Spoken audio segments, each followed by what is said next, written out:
In August 2025, the Bangko Sentral ng Pilipinas issued a directive that threatened the core of the country's digital gaming industry.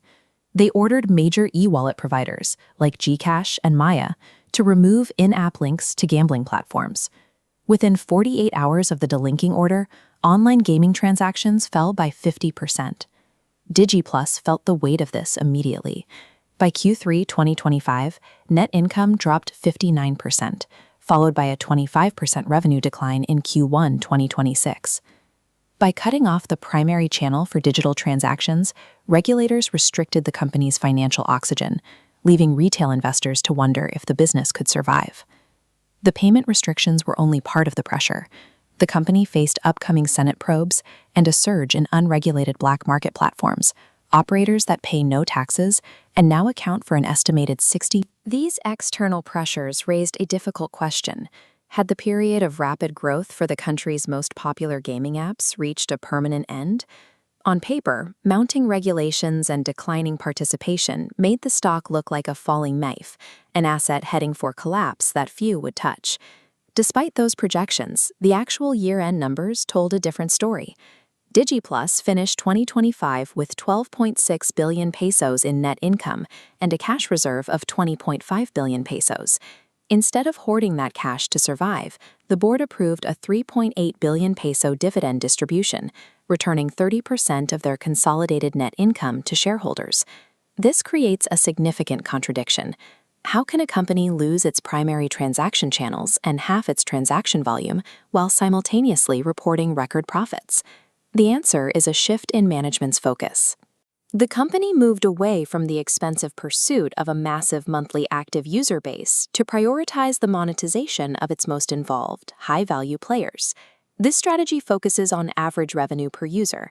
Increasing contribution from this core offsets the loss of casual players.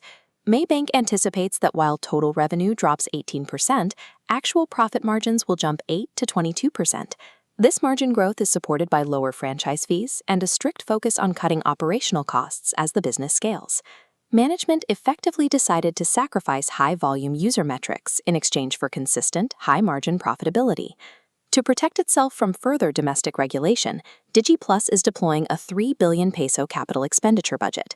Even with this spending, the company maintains a very low debt level of only 745 million pesos. Part of this plan involves expanding their physical footprint.